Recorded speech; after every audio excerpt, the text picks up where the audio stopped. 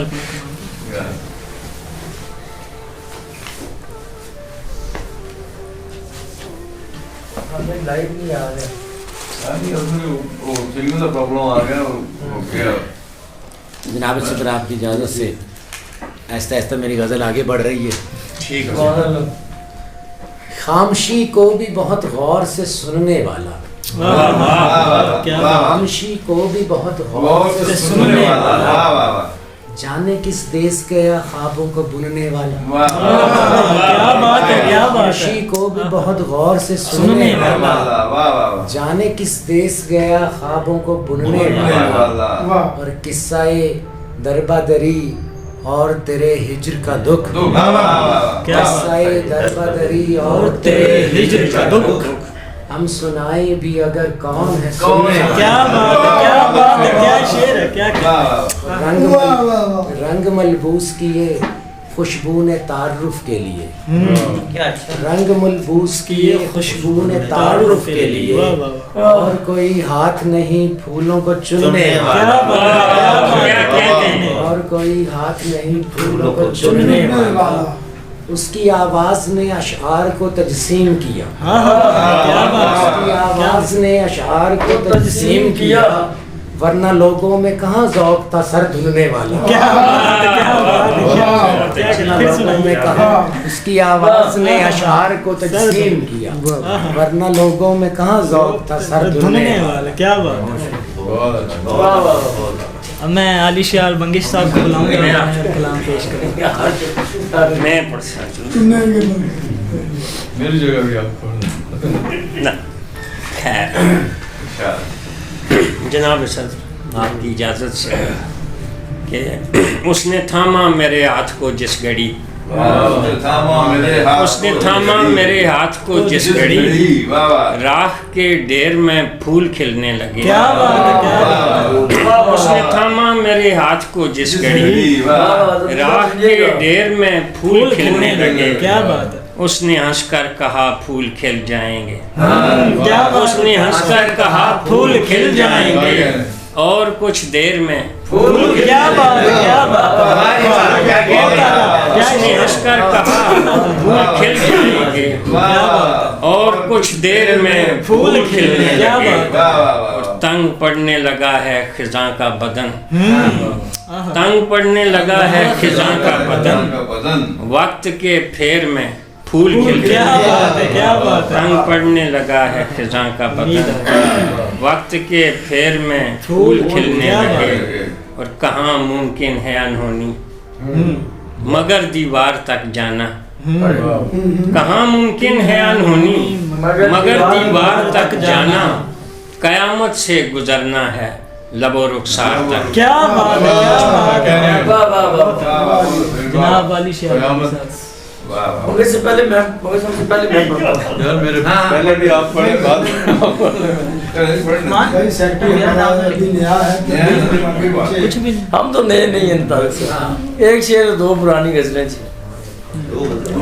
اس نے کہا کہ میری طرف دیکھ اور میں، کیا بات ہے۔ اس نے کہا کہ میری طرف دیکھ اور میں یہ دیکھنے لگا کہ کوئی دیکھتا نہ ہو۔ اس نے کہا کہ میری طرف دیکھ اور میں یہ دیکھنے لگا کہ کوئی دیکھتا نہ ہو۔ کیا بات ہے۔ دیکھ دیکھ جائیں نہیں، دونوں پرانی غزلیں ہیں۔ کیا کہتے نیند کو کھود کے ایک خواب کو رستہ دیا ہے، واہ واہ واہ واہ۔ نیند کو کھود کے ایک خواب کو رستہ دیا ہے، لم یلد نے مجھے ایک چاند سا بیٹا دیا ہے۔ کیا بات ہے، کیا بات ہے۔ پھر پڑھیے۔ نیند کو کھود کے ایک خواب کو رستہ دیا ہے، لم یلد نے مجھے ایک چاند سا بیٹا دیا ہے، میں مقدر کا سکندر ہوں میرے مالک نے، میں نے جو کچھ بھی یہاں غور سے دیکھا دیا ہے۔ کیا بات ہے، میں مقدر کا سکندر ہوں میرے مالک نے، میں نے جو کچھ بھی یہاں غور سے دیکھا دیا ہے۔ یہ تیرے خواب کی معراج بھی ہو سکتی ہے، ہم نے اے شخص تیری آنکھ پہ بوسہ دیا ہے۔ کیا بات ہے، کیا بات ہے، کیا بات ہے۔ یہ تیرے خواب کی معراج بھی ہو سکتی ہے، ہم نے اے شخص تیری آنکھ پہ بوسہ دیا ہے، اور مانگنے والے کی آنکھیں بھی تو ہو سکتی ہیں، تو نے نیت سے بھی کھوٹا اسے سکہ دیا ہے۔ مانگنے والے کی آنکھیں بھی تو ہو سکتی ہیں، تو نے نیت سے بھی کھوٹا اسے سکہ دیا ہے۔ ایک اور غزل ہے، پرانی غزل ہے جی۔ دیکھنے والوں کی آنکھوں میں ہی ارزانی ہے، ورنہ صحرا میں میری جان بہت پانی ہے۔ کیا بات ہے۔ میرے دل تک کا سفر ہے ابھی درپیش انہیں، یار لوگوں نے میری شکل ہی پہچانی ہے۔ کیا بات ہے، کیا بات ہے۔ رات بھر جاگتے رہنا بھی مصیبت ہے مجھے، خواب کو دیکھتے رہنا بھی تو نادانی ہے۔ نہیں، رات بھر جاگتے رہنا بھی مصیبت ہے مجھے، خواب کو دیکھتے رہنا بھی پریشانی ہے۔ کیا بات ہے، کیا بات ہے۔ عشق کے سلسلے کا پہلا پڑاؤ میری جان، عشق کے سلسلے کا پہلا پڑاؤ میری جان، خواب کو خواب سمجھنا بھی تو نادانی ہے۔ کیا بات ہے، کیا بات ہے۔ اور جانے والے کا یہاں رکنا مناسب تھا، مگر جانے والے نے میری بات نہیں مانی ہے۔ میں جسے کھینچ کے تعبیر تلک لے آیا، اب اسی خواب کو اس بات پہ حیرانی ہے۔ اور کھنکھناتی ہوئی مٹی ہے میری کوزہ گھر، تیری آنکھوں کے تغاروں میں کہیں پانی ہے۔ کیا بات ہے، کیا بات ہے۔ دن گئے جب میری آنکھوں میں ستارے تھے بہت، آج کل خواب ہے اشکوں کی فراوانی ہے۔ کوئی تعبیر یا تعزیر میاں کچھ بھی نہیں، ہم نے تو عشق میں خوابوں کی سند مانی ہے۔ کیا بات ہے، کیا بات ہے۔ وہ بلا شہر کے جھنجٹ میں کہاں پڑتا ہے، کیس وہ شخص جسے دشت میں آسانی ہے۔ کیا بات ہے۔ ایک میں ہوں کہ جسے سب نے رعایا جانا، کوئی راجہ ہے یہاں اور کوئی رانی ہے۔ ایک میں ہوں کہ جسے سب سب نے رعایا جانا, کوئی راجا ہے یہاں اور کوئی رانی ہے, ورنہ دھرتی میری سیراب بھی ہو سکتی تھی, ایک بادل نے میری بات نہیں مانی.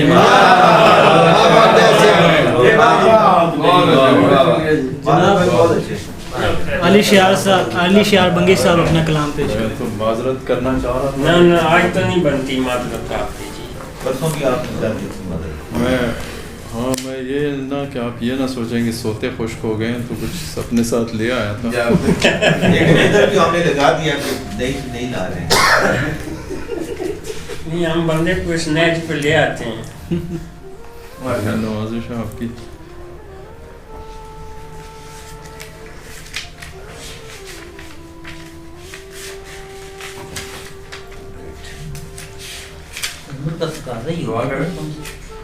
نہیں اس میں آٹو پر آ جائے نا تو موبائل میں ایک کلک کر کے سرچ کا بٹن دبائیں تو غزل سامنے. نہیں, وہ میں حفظ ما تقدم کے طور سے موبائل میں بھی میں نے رکھی ہوئی. آپ کا سسٹم ابھی تک مینول ہی ہے. جو چوک میں ایک ماں جو بھی رہتی ہے, چاندنی چوک میں مکان بدل کے میں جدھر جاؤں میری سوچ وہیں رہتی. آباد یہ جہان قلم کا رواں رہے, آباد یہ جہان قلم کا رواں رہے, خوشحال اس جہان کا پیر و جواں رہے, خوشحال اس جہان کا پیر و جواں رہے. اب تک خدا کی ذات سے امید ہی تو ہے, آپ کی اجازت سے, اب تک خدا کی ذات سے امید ہی تو ہے, ورنہ غریب شہر جیے تو کہاں رہے, غریب شہر جیے تو کہاں رہے.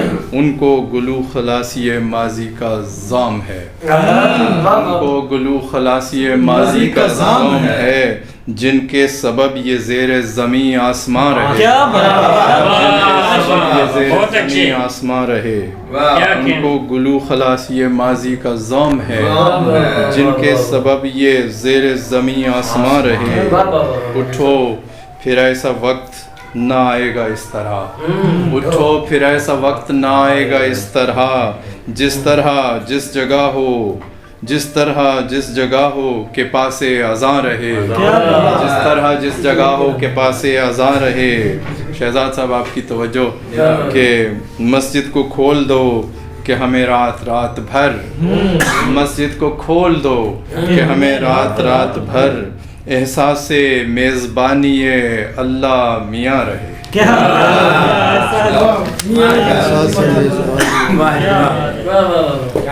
کلام کے لیے بلانا چاہوں گا جناب طارق وزیر صاحب کو, وہ آئیں اور اپنا کلام پیش کریں. شہزاد صاحب پرانی غزل کے چند اشعار ہیں, لیکن اس سے پہلے دو شعر. نور ماہ تمام سراپا گلاب تو, نور ماہ تمام سراپا گلاب تو, تاریک زندگی میں میرا آفتاب تو. نور ماہ تمام سراپا گلاب تو, تاریک زندگی میں میرا آفتاب تو. اور میں معتبر گھرانے کا چشم و چراغ ہوں, میں معتبر گھرانے کا چشم و چراغ ہوں. رسوا نہ کر مجھے دل خانہ خراب تو, میں معتبر گھرانے کا چشم و چراغ ہوں. رسوا نہ کر مجھے دل خانہ خراب تو. کیا بات ہے. وارد ہے آج دل پہ میرے غم عجیب سا, وارد ہے آج دل پہ میرے غم عجیب سا, اس پر کسی کی یاد کا موسم عجیب سا. وارد ہے آج دل پہ میرے غم عجیب سا, اس پر کسی کی یاد کا موسم عجیب سا. اور بڑھنے لگے ہیں اور بھی زخموں کے حوصلے, بڑھنے لگے ہیں اور بھی زخموں کے حوصلے.